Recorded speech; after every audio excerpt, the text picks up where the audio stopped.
E o meu marido, que me pediu uma prova de amor, pediu que eu passasse o meu terreno pro nome da avó dele de 80 anos. Bom, eu perdi os meus pais num acidente de carro e herdei um terreno muito grande com uma casa. 3 anos depois do acontecido, eu conheci o meu marido e acabei me apaixonando por ele e criando uma dependência emocional muito grande. Com o passar do tempo, esse homem começou a sair com os amigos, não me falava onde estava e depois voltava como se nada tivesse acontecido. Quando eu levei ele para conhecer o meu terreno, ele ficou encantado, se mostrou bastante interessado no meu terreno. E perguntou por que eu não vendi uma boa parte do terreno e usava o dinheiro para abrir um negócio, porque o dinheiro não ficaria parado. E eu falei que não, que jamais iria vender o terreno dos meus pais, porque era a recordação que eu tinha deles. Ele deu risada da minha cara e falou que isso era bobagem. Depois que ele foi lá em casa, ele passou a insistir muito para que eu convidasse o pai dele para conhecer minha casa. O comportamento desse homem já havia mudado. Agora ele era um homem romântico, vivia me dando flores, presentes, toda hora me ligava e eu ali completamente apaixonada por ele. Convidei os pais dele para almoçar na minha casa e o pai dele ficou bastante interessado.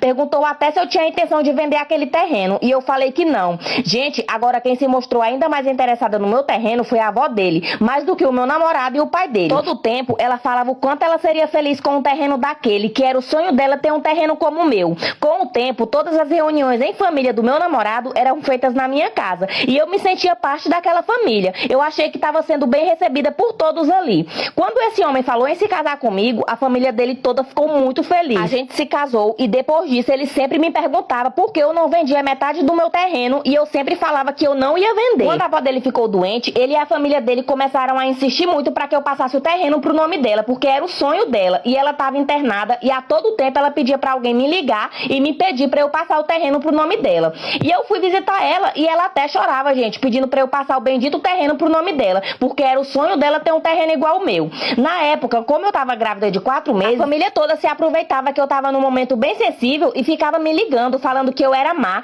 que eu devia passar o terreno pro nome dela, já que era o último desejo dela em vida, que não custava nada, que depois eles passariam pro meu nome novamente. Gente, e o meu terreno, ele ficava bem no centro da cidade e valia muito dinheiro, mas eu nunca quis vender. E a avó dele teve uma piora e o meu marido falou que se eu não passasse o terreno pro nome dela, que ele iria me largar com o meu filho. Eu, muito dependente emocional, fiquei desesperada com medo dele me largar, mas mesmo assim, eu não fui tão burra. Eu procurei um advogado e ele me aconselhou a fazer um documento para a avó dele, onde desse direito dela só morar na casa, onde ela não poderia vender nem mexer em nada na casa. E assim eu fiz. Eu não contei isso para ninguém e só pedi os documentos dela dizendo que era para passar o terreno pro nome dela.